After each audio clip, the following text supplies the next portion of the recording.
Bonjour à tous, bienvenue pour ce top 10 du quatrième trimestre Martin 2018. On a reçu un carton. Qu'est-ce qu'il fait l'autre con? On a reçu un carton. C'est C'est le top 10. Alors tu poses le carton, tu vas t'asseoir. Allez, hop.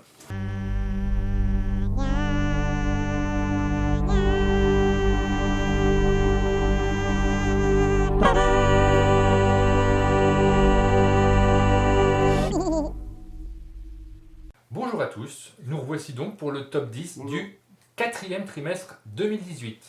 Donc comme les trimestres précédents, on a joué à pas mal de jeux, je ne sais pas compter, mais il y en a un sacré paquet, puisque c'est le trimestre d'Essen. Donc il y a beaucoup de jeux qui sont sortis. On a essayé tant bien que mal de faire un classement de nos 10 jeux préférés. Oui, c'était pas facile. On n'aura pas tous les mêmes jeux, forcément. Et comme la fois dernière, on va annoncer les jeux. Si jamais l'un d'entre nous l'a déjà placé dans son top 10, on en parlera à son meilleur classement. Donc on n'en parle pas s'il est 10e chez quelqu'un et 5e chez un autre. On en parle quand il est 5e. Vous avez rien compris, mais c'est pas grave, vous allez voir comment ça fonctionne. Et on va commencer par le numéro 10. Numéro 10. Alors du coup, en 10e position, j'ai beaucoup réfléchi et j'ai décidé de mettre... Alors c'est pas un jeu, mais une extension. Donc du coup, je le mets en 10e position parce que je voulais pas forcément le mettre après un jeu. Et je voulais pas non plus qu'il apparaisse pas parce que pour moi, c'est l'extension de mon jeu préféré, à savoir Seven Wonders Armada. Seven Wonders Armada, ça faisait longtemps que j'attendais une extension comme ça. Elle me rappelle celle qu'on avait eue avec Leaders et City, à savoir quelque chose qui s'intègre parfaitement au jeu. Parce qu'entre temps, il y avait eu l'extension Babel, qui est très bien, mais qui changeait l'esprit de jeu, qui apportait quand même du chaos. Donc celle-ci, c'est quoi? C'est un plateau supplémentaire par joueur, avec 4 pistes. Et donc, on va déplacer des bateaux sur cette piste. On a des petits plateaux individuels qui nous permettent de monter sur des pistes et qui vont nous donner des bonus bien utiles pour la partie. C'est ça. Donc ça rajoute une surcouche qui est supplémentaire. En plus de jouer des cartes pour améliorer son tableau individuel, on a la possibilité de monter. C'est au moment où on va jouer une carte de son tableau. Si par exemple je joue une carte rouge, eh bien, en payant le coût ici sur la piste rouge, je peux également monter sur cette piste-là. Et donc c'est une petite surcouche qui rajoute un peu plus de stratégie. Donc le jeu devient plus complexe du coup. Mais pour ceux qui avaient l'habitude de Seven Wonders, qui ont envie d'un peu de renouvellement, c'est vraiment une très bonne extension. Moi, en 10e position, j'ai placé Between Two Cities of Mad King Ludwig. Que j'ai placé un petit peu plus haut. Donc que on en parlera. Placé un petit peu plus haut. On en parlera tout à l'heure. Et bien moi, en 10e position, j'ai choisi de mettre un jeu en Kama qui s'appelle Tales of Glory. Et qu'on en Qu'on parlera parlera dans peu de temps. Dans peu de temps, mais voilà. plus tard. Ok. Numéro 9. Donc moi, en 9e position, j'ai mis Tales of Glory, donc, que Martin avait mis en 10e position. Et moi, je l'ai mis un peu plus haut encore. Donc on en parlera un petit peu après. Mais bientôt. En 9e position, j'ai mis Solenia. Dont on parlera Un un petit peu peu plus haut. tard. Ok. Et en 9e position, j'ai mis Between Two Castle of Mad King Ludwig, que tu as mis un peu plus haut, je crois. Que non, je mets un petit peu. On en parlera plus tard. On en parle, c'est ça, tu l'as mis plus haut. Numéro 8. En 8e position, j'ai décidé de mettre un jeu un petit peu plus joueur, plus gamer. J'ai mis Gujong. Alors moi, j'ai Et pas donc, joué non plus. C'est un j'ai jeu pas de joué. gestion qui se joue avec des cartes. On a une main de cartes qu'on va jouer en posant les cartes sur le plateau. C'est des cartes qui ont un petit peu un effet de pose d'ouvrier en réalité, parce qu'elles vont déclencher des actions. Les règles ne sont pas extrêmement complexes. C'est finalement un jeu d'entrée de gamme pour les jeux de gestion, mais la beauté du matériel et le type de jeu aussi, parce que moi j'aime bien ce système de cartes qu'on va choisir pour activer des choses, font que j'ai pris beaucoup de plaisir. Donc c'est un Kickstarter, mais il est sorti en boutique par la Il est suite. sorti en boutique. D'accord. Donc, il est sorti en boutique dans un matériel un peu moins de luxe. C'est Et là, je vais souvent le vous cas montrer sur le les matériel de luxe Kickstarter. parce que c'est incroyable. Donc voilà, c'est une superbe édition de Papier luxe. individuel. Et puis le côté un petit peu, voilà, l'effet pervers, c'est que moi j'ai pas fait le Kickstarter. Ah oui. Je peux l'acheter dans une version non de luxe, habituelle, normale pour la plèbe. Et Avec du coup, des tuiles en carton et pas des tuiles en bois, quoi. ouais, voilà. Et du coup, ça me décourage un petit peu de le prendre maintenant, puisque j'ai raté le KS. Donc c'est les côtés un peu... Prends je sur le Martin. pourrais le voler chez Martin, oui, c'est Forcément, possible, oui, mais bon, on va pas lui dire. En 8e position, j'ai mis un jeu dont vous avez déjà parlé, que vous avez cité précédemment. Il s'agit de Tales of Glory. Donc on est sur un jeu de pose de tuiles qui est plutôt classique dans le jeu. Il n'y a pas une grosse originalité, mais je trouve qu'il est très sympa à jouer. Il est plutôt bien illustré. Donc on va devoir construire son royaume, combattre des monstres, le tout en prenant des tuiles qui sont sur un marché commun. Et là où le jeu est sympa, c'est que quand tu es premier joueur, évidemment, tu prends la tuile que tu veux et tu laisses un petit peu aux autres joueurs les tuiles qui sont moins bien. D'où l'avantage d'être premier joueur, c'est à savoir prendre sur le marché la tuile la plus faible, celle qui est la plus basse en position. Donc moi, je l'ai mis aussi dans mon classement. Je l'avais mis en en 10e position. Parce que c'est un bon petit jeu d'entrée de gamme, c'est-à-dire que c'est le type de jeu qu'assez souvent, moi je sors pour quand il nous reste une demi-heure Exactement. en soirée jeu, tout le monde veut partir, puis je dis allez hop, on en refait un petit. Celui-ci passe très bien. Après c'est des petits combos qu'on va faire sur son plateau individuel, ça marche bien aussi. Il n'y a pas une profondeur énorme, mais c'est pas ce qu'on attend de ce type de jeu. C'est ce que je disais en fait, le côté classique, mais il comme est je le disais, efficace. il se joue vite. Ou même en début de soirée, en attendant que tout le monde arrive, tu sors ça pour commencer tout ça, donc je trouve qu'il a sa place. Il est efficace dans son style, il faut quand même aller chercher à comboter les sûr. tuiles, voilà, ce qu'on a choisi, mettre des clés, mettre des choses en face. Et donc puis, si ça on l'a tombe bien. mis dans notre classement, ça signifie aussi qu'il devrait plaire à beaucoup de monde, parce qu'on est plutôt gros joueurs à la base quand même. Donc s'il Surtout vous deux, oui. plaît aux gros joueurs, on l'a tous mis. Mm. Donc c'est un jeu qu'on peut conseiller sans aucun doute. Alors moi, en 8e position, j'ai mis War Chest. Que j'ai mis un petit peu plus haut. D'accord, dont on parlera plus tard. Très bien. Numéro 7. Alors en 7ème position, je suis encore sur un jeu de pose de tuiles, qui va être à peine plus complexe au niveau par rapport à Tales of Glory. Il s'agit de Small Island. Small Island va plus se rapprocher, si on parle des classiques, d'un Carcassonne dans la mesure où on va avoir des tuiles et on va les poser au centre de la table, donc on va avoir un plateau commun qui va se créer. Donc dans Small Island, on va devoir créer une carte avec différentes îles. On va devoir agrandir les îles. Là où le jeu est malin, c'est qu'en début de manche, il y a plusieurs manches, en début d'une manche, on va piocher 3 objectifs. On va en prendre un qu'on va devoir réaliser pendant la manche en cours. On va en prendre un qu'on va mettre de côté, donc qu'on pourra réaliser plus tard. Et là où le jeu est très malin, c'est qu'on va essayer de faire des objectifs assez rapides sur des petites îles pour scorer en fin de manche. Et on fera également d'autres objectifs en parallèle sur le plus long terme. On va garder de côté un objectif et on va essayer de faire une grande île un petit peu dans son coin pour, à la fin de la partie, pouvoir faire vraiment un gros scoring final. Donc c'est ce côté malin de jouer sur 2 tableaux en même temps que j'ai trouvé plutôt sympathique. Moi je ne l'ai pas mis, j'ai trouvé ça agréable d'y jouer. Selon les joueurs avec lesquels j'y ai joué, on n'a pas du tout eu le même plaisir de jeu. Il y a des parties qui sont tombées vraiment à plat et d'autres qui ont très bien fonctionné. Donc je pense que, peut-être contrairement à Tales of Glory, ça ne convient pas à tous les publics. C'est plus un jeu familial. Et ça peut Familial être dû à plus, quoi ouais. Le fait qu'en fonction du public, ça ne marche pas pareil. C'est comme les films, hein. Tu vas pas regarder un film romantique avec ton beau-frère qui fait du catch. Ça dépend. Donc là, c'est clairement un film romantique. D'accord. Et le petit côté sympa également, on ne l'a pas encore fait, mais sous la boîte, je pense qu'on peut en parler parce que c'est précisé dans la règle, mais sous la boîte, il y a un petit secret, des petites cartes en plus, des petites tuiles en plus. Alors moi, en 7e position, j'ai placé le jeu Cerbère. Ah, moi aussi. Oh, ça En tombe 7e bien. les deux, ça tombe Ouais, bien. donc Très on peut bien. en parler en même temps. Donc. Cerbère, c'est un jeu où on va incarner des aventuriers sur une petite piste et il va falloir s'enfuir des enfers poursuivis par l'énorme monstre tricéphale.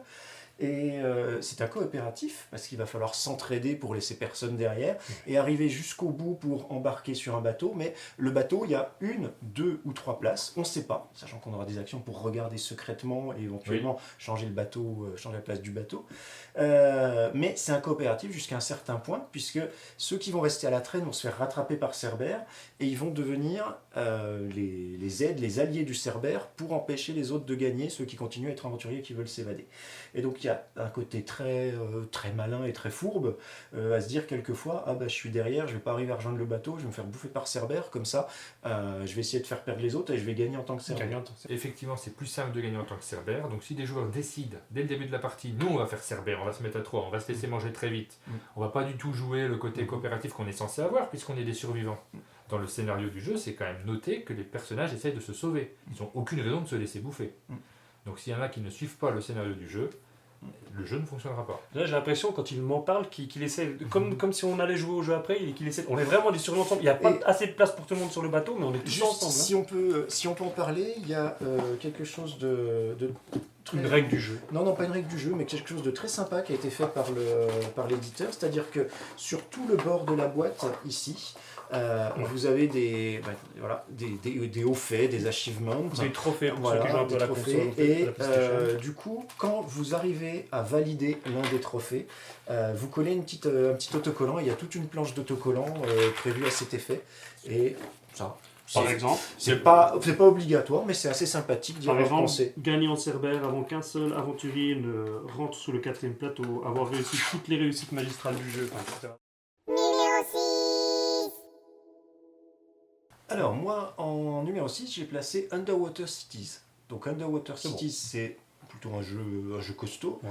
qui est sorti à Essen. Alors, à Essen, on a énormément de gros jeux de ce style-là qui sont sortis. Ça a été un petit peu compliqué d'en choisir un ou deux plus que d'autres, parce qu'il y en a beaucoup qui m'ont plu. Ici, c'est un jeu où on va construire des cités sous-marines, comme le titre l'indique, qui vont être protégées par des dômes, et à l'intérieur desquels on va faire des centres de recherche, des usines pour manger de l'algue, parce que dans le futur, on mange de l'algue, et des usines de désalinisation. Donc ça va se faire, chacun aura son plateau individuel pour construire un petit peu son réseau avec des tunnels sous verrière pour relier ces villes. Et puis on va y avoir un plateau principal sur lequel il va y avoir des actions et les joueurs vont jouer des cartes de leurs mains. Et s'ils jouent les cartes de leurs mains qui correspondent à des cases du plateau, ils font à la fois l'action du plateau et l'action de la carte qu'ils ont jouée.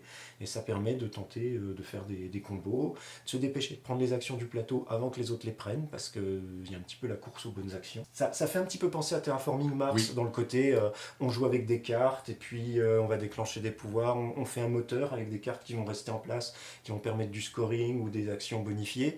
Et puis ça rappelle aussi un peu Pulsar 2849, pas dans les mécanismes, mais dans... on arrive et on n'est pas limité dans ce qu'on veut faire. Enfin, on a vraiment... On peut partir dans toutes les directions de développement qu'on veut. C'est-à-dire qu'on est très libre.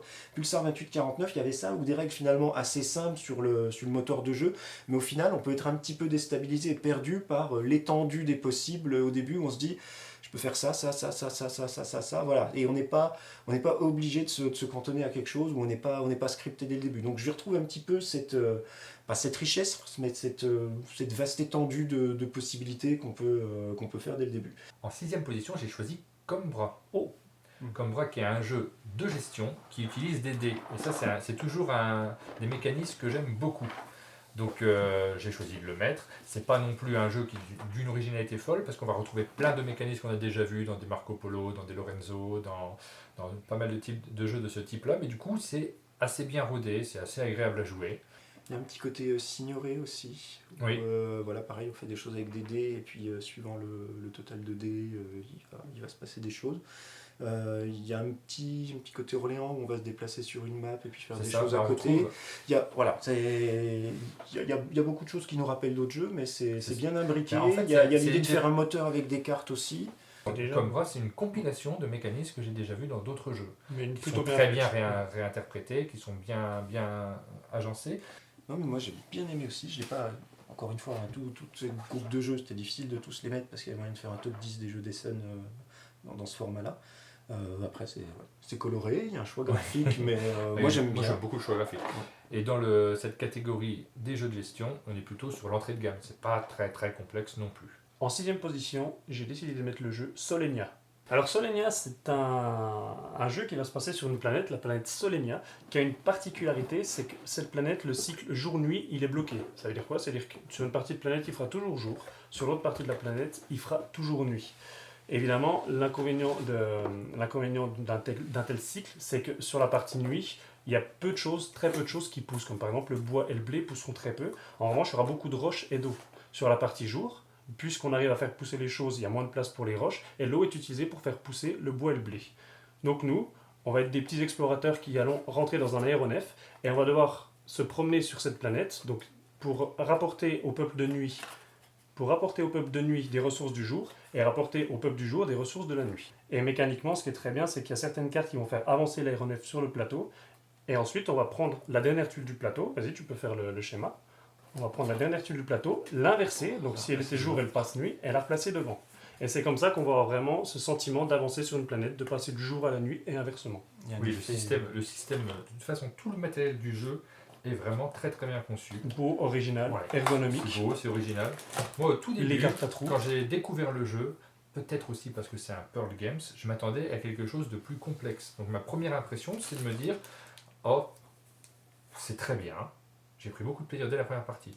Mais c'est pas un jeu tel que je les connais où il y aura énormément de rejouabilité. Et je pense que je me suis planté parce qu'en fait, c'est un jeu qu'on a sorti très souvent pour une raison très simple, c'est qu'il va vite, il va très vite à expliquer, il va vite à jouer. Et à chaque partie, je prends un petit peu plus de plaisir qu'à la partie d'avant, simplement parce que je commence à bien apprivoiser les mécanismes et il y a différentes choses à tenter. Moi j'ai joué, j'ai bien aimé, mais typiquement je suis pas le public parce que moi j'aime C'est ça. bien soit un jeu court, un party game, un truc très con, genre qui café ou le doigt dans la chatte, soit un truc un peu plus dodu. Et là typiquement je me trouve pas bien assis, je suis entre les deux et je me dis il faut construire un moteur, mais au moment où je vais avoir construit mon moteur, ça va déjà être la fin. Mais par contre le matériel, le thème, ça est vraiment bien rendu via le matériel et on a des cartes avec Des des cartes à trous trous, c'est et génial. enfin voilà. On peut faire plein de trucs avec. On peut faire C'est ça. un des rares jeux Là, que ça tu l'a bien peux vu. jouer Avec le micro. sans tenir tes cartes dans tes mains. Donc tu peux faire autre chose, tu as 3 cartes par tour Ouais. qui sont disponibles et tu peux simplement faire autre chose. Tu peux te gratter, tes cartes sont disponibles. Tu peux Mais y je crois que regarder. Sébastien Dujardin, quand il le montre, il fait du tricot en même temps. Oui, Oui, il il joue en semble. faisant du tricot. Oui, oui. Ou du piano. Euh, C'est un des rares jeux que tu peux faire en faisant du piano. Numéro 5. En 5e position, j'ai choisi Newton. Newton qui est juste là, comme c'est bien fait, c'est incroyable. C'est pas du tout préparé, ça. Donc Newton, c'est de nouveau un jeu à l'allemande. C'est de nouveau un jeu dans lequel il y a peu de mécanismes originaux. On a 5 cartes en main, on va devoir les jouer.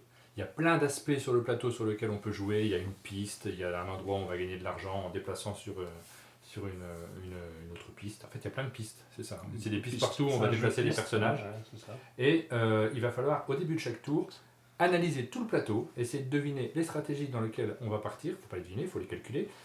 Choisir les 5 cartes, dans quel ordre on va les jouer. Presque au début du jeu, il faut avoir calculé tout ce qu'il faut faire pour toute la partie. Donc on est vraiment dans un jeu de programmation où les joueurs peuvent être complètement paralysés au début, prendre énormément de temps. Mais avec des joueurs rapides, j'ai trouvé ça très agréable parce que j'aime bien les jeux de programmation. Je reconnais que ce n'est pas d'une originalité folle, mais moi, j'ai pris beaucoup de plaisir à y jouer. Et donc, un des deux auteurs, Simone Luciani, on connaît Tzolk'in, Les Voyages de Marco Polo, Lorenzo le Magnifique. Oui. Donc, c'est vraiment des jeux, enfin, moi, que j'apprécie, qui sont plaisants. Là, on est typiquement dans le même genre de mécanisme et même le même genre de graphisme et d'iconographie. Donc voilà, c'est pas original, mais ça fait plaisir de retrouver tout ça. Moi, j'ai Pour le bien aimé mécanisme, aussi. il faut faire gaffe quand même. Pour moi, Lorenzo, c'est un jeu que j'adore. Parce que malgré tout, on jette des dés, après on va se placer là où il y a des cartes qui nous semblent être les meilleures. Ça reste un jeu où, assez simple dans la réflexion. Là, le côté programmation, moi, je sais que j'ai le cerveau qui a fumé. Parce que je suis pas forcément Parce que c'est pas ton type de adepte jeu. du... Ouais. Voilà. Mais du coup, pour moi, un Lorenzo est beaucoup plus accessible qu'un Newton. En 5e position, j'ai mis le jeu qui est une réédition d'un jeu sorti en 2012. Il s'agit de Targi. Donc c'est Yellow qui décide à ressortir ces jeux-là.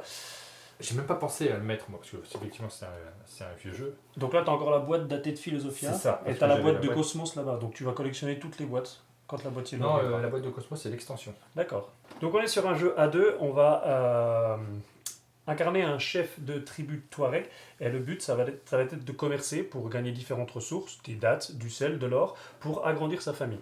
Donc mécaniquement, comment ça se joue? Eh bien, on va avoir sur la table un plateau de 5 cartes par 5 cartes. Et en fait, chacun notre tour, on va placer 3 pions en bordure de ce carré. Et ensuite, une fois qu'on aura chacun placé nos pions, on va regarder au croisement. Si j'ai mis un pion ici, au croisement j'ai une carte, et bien cette carte-là, je la gagne. Ça peut être soit une ressource, soit du point de victoire, soit une tribu. Et ensuite, on va devoir collectionner différentes tribus pour gagner des points de victoire et gagner également des pouvoirs. Et là où le jeu est très malin et très bloquant, c'est un très bon jeu à deux pour ça, c'est que si moi je me suis placé en haut sur une bordure, mon adversaire ne pourra pas se placer sur la même ligne, en bas. Donc des fois on va jouer pour essayer de gagner des cartes, mais aussi pour empêcher l'autre joueur d'avoir des cartes ou des ressources. Bon, t'avais peur de l'expliquer, ça va, c'est Ça compréhensible. paraît compliqué Après, à expliquer, mais en il fait faut y avec jouer, mes hein. doigts... Il faut y jouer pour ça se peut rendre compte de comment ça fonctionne. Et ça fait partie des jeux où il y a une mécanique qui est très simple, Oui. qui est limpide, C'est ça. et avec laquelle on a beaucoup de plaisir à jouer parce que ça pose des dilemmes en permanence. Si je me mets là, je ne vais pas avoir accès à cette action-là, lui il va se placer là, donc il y a tout du calcul comme ça. Il y a un autre jeu bien connu qui fonctionne avec des dilemmes, le mécanique n'a rien à voir, mais avec des dilemmes du genre, c'est Seven Wonders Duel. Oui, bien sûr. Et moi je le place sur le même plan. C'est ça. Même si je préfère pas Targi, il faut pas le dire trop fort, mais Je veux pas de cette carte, mais ça si fait je la prends partie- pas, il la prend. ça fait c'est vraiment partie de avantage. mes jeux favoris. Je l'ai pas mis dans mon classement parce que c'est un vieux jeu, j'ai pas pensé à le ressortir, mais j'adore Targi. Moi, en 5e position, j'ai mis Dice Settlers. Donc Dice Settler, Que j'ai c'est pas. un jeu qui est sorti en Kickstarter, qui a Oui. été livré aussi à Essen. Alors, Dice Settler au niveau édition, il était disponible dans le Kickstarter en version normale, version Deluxe. La version Deluxe n'était pas très chère, donc tout le monde a pris la Deluxe. Oui. Et on s'est aperçu qu'en fait, le remplacement des petits pions en bois par des trucs en plastique qui ont été mal configurés fait que la version Deluxe est plus moche et moins pratique que la version normale. Mais quand on a la version Deluxe, on a aussi les pions de la version normale. Donc ça permet de se faire une version mi-Deluxe, mi-normale entre les deux avec une bonne jouabilité. Mais dans la version Deluxe, il y avait aussi des cartes en plus, donc on peut se dire qu'on l'a acheté rien que pour les cartes. Et quant à la version normale, est-ce que tu as aussi les pions de la version de luxe? Non, bah non, c'est le principe. Sinon, il n'y aurait pas un gros intérêt. Voilà, sinon le principe, donc c'est un jeu de David Turczi. David Turczi, on le connaît parce qu'il a fait, il est surtout célèbre pour, alors pas Anachronie, mais pour la version solo d'Anachronie. Donc souvent on va le raccrocher d'Anachronie. C'est lui qui a fait la version solo de Teotihuacan, qui est sorti à Essen, qui était un gros jeu aussi de développement, bien dodu. Comme il a fait la version solo de Teotihuacan, il y avait dans Dice Settlers une tuile bonus pour Teotihuacan, et dans Teotihuacan, il y avait une tuile bonus pour Dice Settlers. D'où l'intérêt d'acheter les deux. Le principe de Dice Settlers, c'est qu'il y a des dés, et ça va être un jeu de 4X. Donc 4X, Explore, Exterminate, Expand, et le dernier qu'on oublie toujours, Vas-y. Exploit. C'est bon, oui, déjà. c'est parce que Voilà. ça ressemble à Explore. Donc ça veut dire qu'on va explorer un endroit avec des hexagones. Dessus, on va pouvoir exploiter les ressources, on va pouvoir développer des technologies, et on va pouvoir taper sur les adversaires. Le 4X, souvent on dit bon, c'est un 4X, mais on a du mal vraiment à avoir tous les composants. Là, on a vraiment les composants, c'est très bien rendu. La première partie peut être un petit peu déroutante parce que voilà, les règles, il faut un petit peu aller fouiller dedans. Moi, j'ai déjà fait 5 parties, du coup, maintenant je le joue très très vite, et en on va dire 40 minutes. Il y a un 4X qui tient ses promesses avec différentes stratégies parce que j'ai pu voir jouer la poutre, jouer la technologie, jouer rapidement, récupérer les territoires qui rapportent beaucoup de points. Jouer le rush, jouer plus lent, jouer le commerce, tout fonctionne. Tu le joues avec des joueurs qui ont l'habitude ou alors tu roules sur les adversaires en permanence? Alors, quand on a quand les gens ils sont tout secs et qu'on a un petit peu l'habitude, c'est vrai qu'on a tendance à faire un peu des gros scores, mais avec des joueurs qui ont une ou deux parties derrière, c'est vrai que ça donne des bons moments où tu peux te tirer la bourre. On nous promet un 4X avec des dés en pas long, en 3 quarts d'heure, et ça répond au deal, quoi. Numéro 4. En quatrième position, j'ai décidé de mettre le jeu qui a remporté le Spiel 2018. Il faut savoir que le Spiel, donc, c'est quoi? C'est le prix, c'est un prix décerné par un jury allemand, un prix plutôt réputé. Et cette année, c'est les charlatans de Belcastel qui a remporté ce prix-là. On va incarner les charlatans et le but, ça va être de fabriquer des potions pour pouvoir les vendre au marché. Donc évidemment, en tant que charlatan, les potions qu'on va fabriquer, c'est des filtres d'amour, enfin des trucs vraiment des trucs de charlatans. Et mécaniquement, le jeu, qu'est-ce que c'est? C'est déjà, il y a deux mécaniques que j'adore dans les jeux, c'est ce qui me plaît vraiment. Une mécanique de backbuilding, donc on va piocher des pions, qui sont en l'occurrence ici des ingrédients, pour faire une potion. On va avoir devant nous un plateau circulaire numéroté, et en fait on va devoir essayer d'aller le plus loin possible sur cette piste. Donc si par exemple je pioche un ingrédient numéroté 2, ben je vais me mettre sur la piste 2. Ensuite je pioche un ingrédient 3, 2 plus 3, j'arrive en 5, etc., etc. Plus je suis haut sur la piste, plus je gagne d'argent pour acheter d'autres ingrédients et donc améliorer le contenu de mon sac. Donc ça, c'est la première mécanique. Mais évidemment, il n'y a aucun intérêt si on n'a pas un risque en piochant dans le sac. C'est donc la deuxième mécanique du jeu, une mécanique de stop ou encore, pardon. On va avoir des pions qui sont des malus à l'intérieur du sac, et si on totalise une valeur de plus de 7, eh bien la marmite explose, ça va nous faire du malus pour le reste du tour. Donc voilà, c'est un jeu de stop ou encore, un petit peu gestion. C'est le Kennerspiel des Sierras, donc le jeu pour les connaisseurs, mais honnêtement, c'est familial. Oui. Ah oui, Ce qui fait qu'il n'y a plus de très, prix très simple. connaisseur en Allemagne si ce type de jeu remporte le prix expert. Ouais, parce que C'est clairement plus facile que pas mal de jeux qui ont gagné le prix familial d'il y a une dizaine d'années. Disons que sur ce jeu, à part l'aspect stop ou encore et l'aspect gestion du sac, création du sac, le jeu il est automatique. Chaque ingrédient, donc on va prendre par exemple les citrouilles, au début de partie, on va choisir quel pouvoir les citrouilles elles auront. On va choisir quel pouvoir les araignées auront. Donc dès qu'on va piocher un ingrédient, on aura un petit pouvoir qui va se réaliser. Donc là, on est clairement dans la catégorie, je citais Dominion, mais c'est un peu ça. C'est un système de jeu que Vaccarino avait mis en place pour Dominion.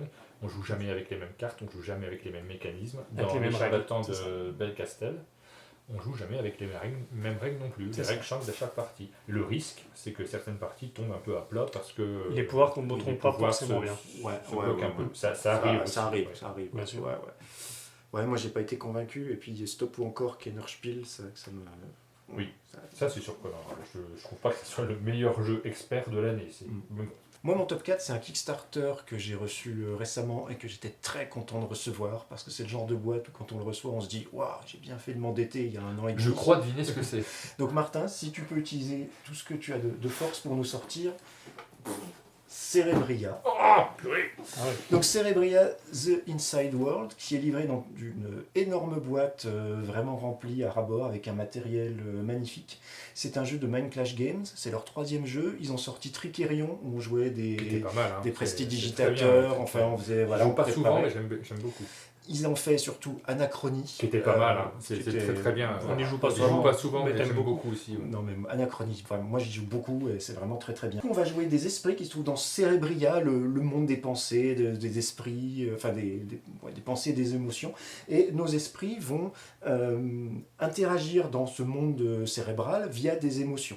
Les émotions, c'est des cartes avec des illustrations très amusantes qu'on va placer, et puis on va essayer de prendre le contrôle de certaines parties de Cerebria, donc le royaume des pensées, les peurs, les ambitions, etc. Ça se joue, alors il y a plein de modes de jeu, parce que voilà, de base ça se joue à 4, 2 contre 2, il y en a 2 qui vont faire les esprits plutôt, les esprits joyeux, et puis les esprits plutôt mélancoliques, plutôt, voilà, plutôt malheureux. Alors on peut pas dire les gentils, les méchants, mais on va retrouver quelques petites choses comme ça, et derrière tout ça, ça va être un truc de contrôle de zone pour avoir des scorings. Et puis c'est comme ça qu'on va marquer des points de victoire. Donc c'est vraiment un jeu d'équipe. Ah oui, c'est clairement un jeu d'équipe. Et si C'est on assez peut, rare hein, finalement, des jeux qui jouent par équipe. si on peut montrer un petit peu de matériel, On peut. Alors, du matériel. Là, c'est donc, ma boîte il qui y en n'est a pas plein. dépunchée, et c'est la Voilà. raison pour laquelle il n'est pas dans mon classement, parce que j'ai pas eu encore la chance de réunir 4 Donc, joueurs il pour y, a, le jouer. il y a un plateau énorme, chacun va jouer un esprit, et donc va y avoir les esprits, et les esprits côté complètement asymétriques, comme c'était le cas dans Cerebria, dans Anachronie, pardon. Et ce que je veux vous montrer, c'est ceci, donc, qui représente le scoring. En fait, quand on va scorer des points, on va construire l'identité de Cerebria et on va placer des choses comme ça pour créer un monolithe. Et puis, chose exceptionnelle, Ah oui, mais j'ai même pas ouvert en fait la boîte. voilà, nous Pas avons encore nos vu, esprits qui sont représentés par voilà, des petites figurines Mais magnifiques qui sont prépeintes. qui sont prépeintes si on avait pris l'option de prépa. Et il y a tellement d'options de personnalisation. On peut faire son deck avant, on développe son esprit comme on le veut. Enfin, ça permet vraiment des heures de jeu. Mais je vous conseille pour votre première partie de tester le mode de jeu standard qui est conseillé et proposé. Ça vous évitera bien des soucis. Et quand on a l'habitude et qu'on joue avec 4 joueurs qui ont déjà fait une partie, ça se joue en 1h30. En 4e position, j'ai choisi un mélange de 2 jeux, Between Two Castles of Matkin Ludwig. Exact. J'en ai Donc, parlé un c'est un mélange de Between Two Cities, un jeu qui a été publié chez Stonemeyer Edition, et de Castle of Matkin Ludwig, un jeu qui a été publié chez Bézier Game.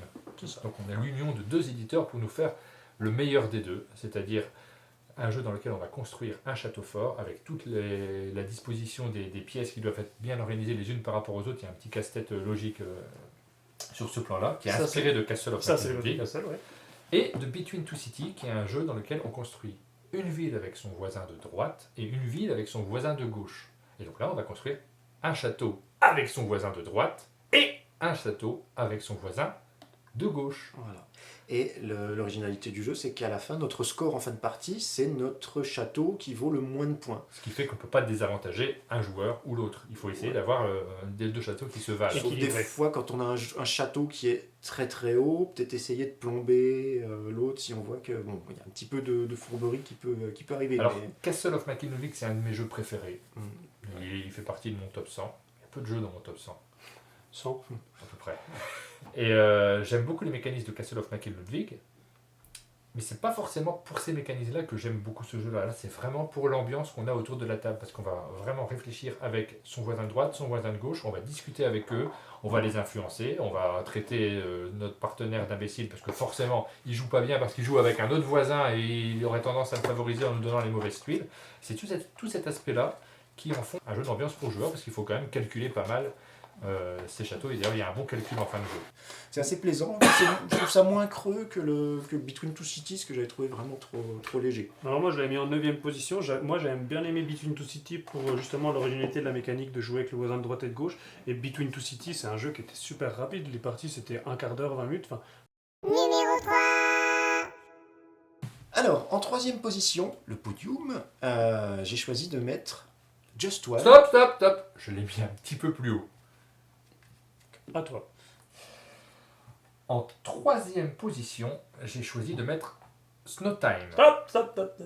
Je l'ai mis un petit peu plus haut. Ok, bon, et toi? Et toi hein En 3ème position, j'ai décidé de mettre la dernière boîte de Unlock, donc la 5e boîte. Bah vas-y. Vas-y. Pas de stop? Non. Bah, Voilà, donc la dernière boîte d'Unlock, donc si vous suivez un petit peu un nombre de jeux, j'ai toujours clamé haut et fort que je préférais les Exit au Unlock. Pour le côté un peu waouh de Exit, on avait fait un dossier d'ailleurs dans un des derniers cartons que vous pouvez retrouver pour voir un petit peu plus en détail ce qu'on en dit. Et pour le coup, la dernière boîte d'Unlock, eh ben, je trouve qu'il se rapproche un petit peu de ce qui me plaît dans un Exit. Je trouve que les scénarios sont vraiment juste fabuleux. L'utilisation de l'application, notamment ici sur le jeu vidéo, j'ai trouvé ça excellent. La fin de Alice, excellente aussi. Enfin, un tout qui fait que je ne pouvais pas ne pas en parler. Donc je suis super content de faire rentrer pour une fois dans mon classement une boîte d'Unlock. Moi j'en ai fait que 2 sur les 3, hein. J'ai fait Sherlock et puis Le jeu vidéo, truc ouais. en 8 bits là. J'ai beaucoup aimé et j'ai trouvé mieux que le dernier opus Oui. Enfin voilà, Moi, c'est c'était clairement la Unlock, meilleure mais boîte, ça, c'était c'est- voilà. Là sur les 2 premiers, vraiment très bien. Autant au niveau de difficulté, je trouve qu'il n'y avait pas trop de trucs tirés par les cheveux comme des fois Ouais, tu te c'est dis ça. ah C'est ce que j'aime pas, moi, des fois, Voilà. dans les casse-têtes. Là c'était pas easy, enfin voilà, mais Le premier je était comprends. bien foutu. Et ici, il y avait des trucs bien malins, et puis là, ça change aussi un petit Ouais. peu. Il y a de nouveaux mécanismes. Moi, Et je te cache pas que le dernier est mon préféré des 3. Moi aussi, c'est ma boîte préférée. Et moi aussi, la boîte numéro 4, je ne l'aimais pas trop. Donc c'est une très bonne nouvelle. Maintenant, je ne l'ai pas mis dans mon classement parce qu'on va pas remettre Unlock chaque trimestre non plus. Alors en fait, moi je l'ai mis parce que je crois que c'est la première fois que je mets un Unlock. Et du coup, je voulais marquer le coup. Numéro 2. En 2e position, j'ai choisi une réédition dont on avait déjà parlé en fin d'année dernière. Il s'agit de Just One. Top. Je l'ai peut-être, je dis bien peut-être, mis un peu plus haut. Donc on verra si on c'est en pas à parle quelle plus tard. position. En numéro 2, j'ai décidé de mettre le jeu Snow Time, que tu avais cité précédemment. Oui, Donc Snow Time, c'est un jeu lui-même. C'est un jeu pour moi qui est aussi beau que bien, illustré par Nayad. Je trouve les illustrations magnifiques. Elles nous envoient vraiment dans l'univers du jeu. Donc l'univers du jeu, c'est quoi? c'est qu'on a- l'univers. Hiver. Voilà, un C'est univers vraiment- hivernal. C'est bien vu, quoi. L'univers, lune, hiver. Tu m'as coupé pour ça? Pardon. On va avoir plusieurs villages qui vont se battre pour un arbre magique. C'est un arbre qui fait pousser des fruits magiques en hiver. Donc le but du jeu, il va mêler 3 mécaniques. Une mécanique de guessing, une mécanique de bluff, qui va avec le guessing, et une mécanique de course au point. Au début du tour, on va acheter 2 dés qui vont nous dire sur quelle branche de l'arbre, donc qui sont numérotés de 1 à 7, sur quelle branche de l'arbre on va faire pousser un fruit. Les joueurs vont chacun choisir secrètement une carte de leur main, c'est des cartes numérotées, pour savoir sur quelle branche ils vont se placer. Et ensuite, une fois que tout le monde aura choisi sa carte, on va résoudre les effets. Si plusieurs joueurs sont sur une même branche, il y a une bagarre, donc tous les joueurs tombent de cette branche. Ensuite, on va regarder s'il y a un joueur qui est placé juste au-dessus de nous. Si moi je suis en 5, Martin s'est mis en 6, il me fait tomber, il marque un point, et moi je ne marquerai rien ce tour-là. Une fois qu'on a résolu tout ça, on va regarder s'il reste des joueurs sur une branche avec des fruits, enfin un joueur pour le coup. Le joueur va pouvoir manger tous les fruits et avancer d'autant de points que de fruits. Et le dernier point de scoring, c'est le joueur qui reste sur l'arbre et qui est le plus bas placé, va avancer de 1.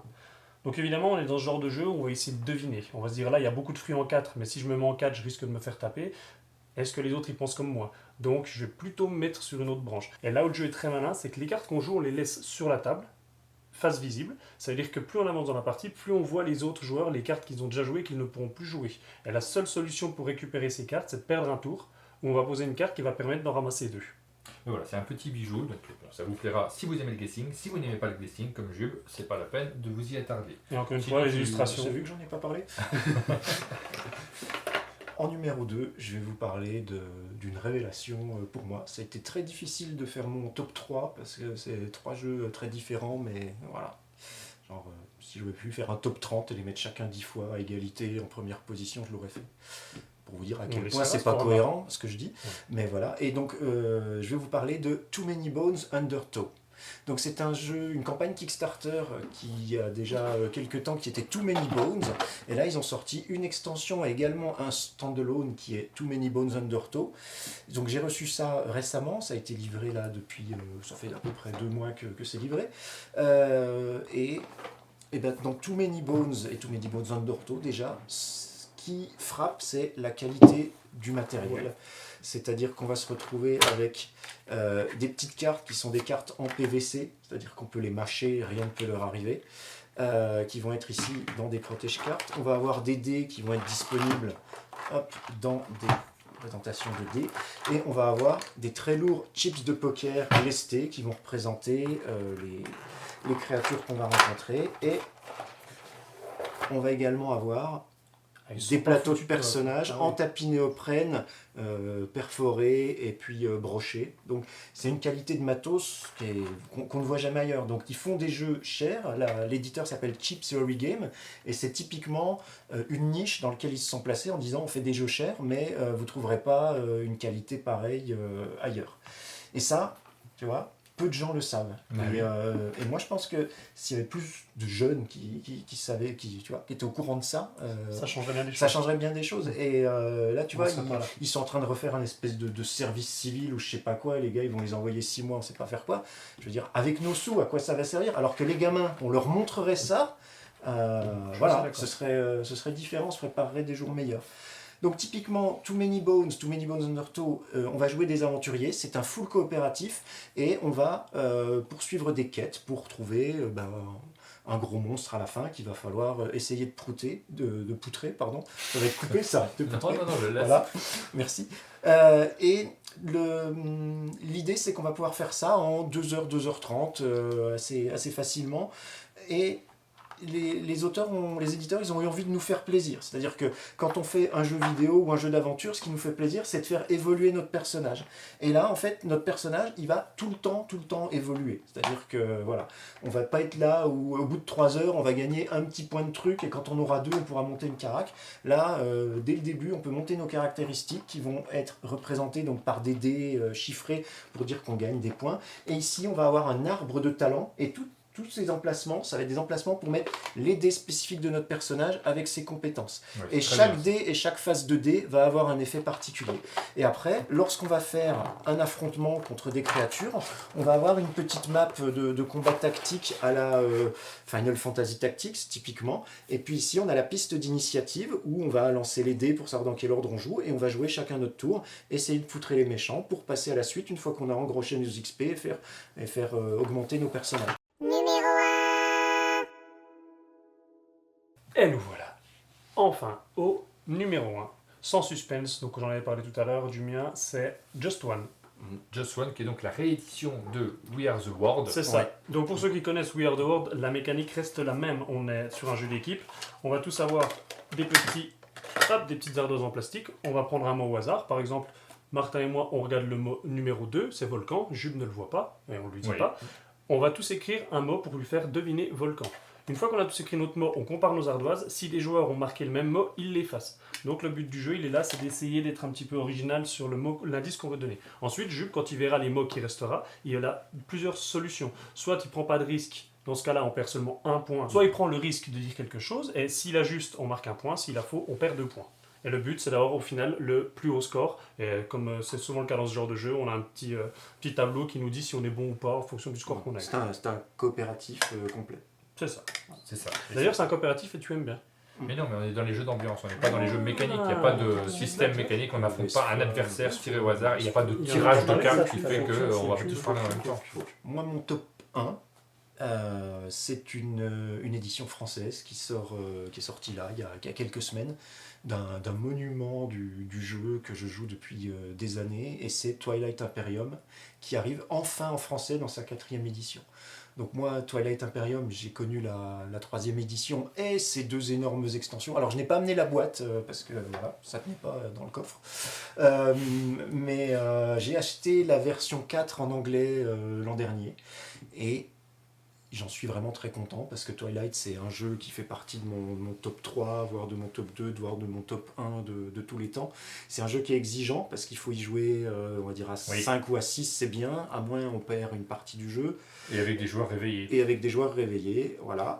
Ça sent l'anecdote. C'est un jeu qui souffre de la légende urbaine que les parties durent 12 heures. Alors c'est possible d'y jouer 12 heures, mais... Oui, moi j'ai déjà fait. Voilà. Mais moi quand je joue, en règle générale, c'est entre 5 et 7 heures maximum.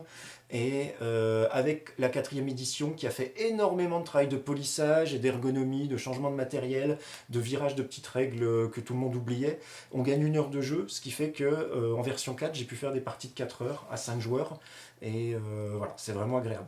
Donc Twilight Imperium, c'est le jeu de tous les superlatifs parce qu'il y a un matos pléthorique, il y a beaucoup de figurines multipliées par le nombre de joueurs possible x 6, il y a des paquets de cartes hauts comme ça quand on met les sleeves, il y a des arbres de technologie, etc. Faut dire que c'est un jeu de découverte de combat dans l'espace avec des races très asymétriques, avec une asymétrie poussée à l'extrême. Il y a 17 races, c'est-à-dire que fait notable, FFG/Asmodée ont repris les 17 races de TI3 et des 2 extensions, alors qu'ils auraient pu dire bon, vous en ressort qu'un petit bout, puis on va vous faire les extensions. Là, les 17 races de la dernière édition sont toutes là, jouables, avec toute leur asymétrie. Ça a été repoli, ils ont refait l'équilibrage, et voilà, tout est là. Donc vous avez de la construction de flotte, de la construction sur les planètes, de la technologie, du commerce, de la politique, de la recherche.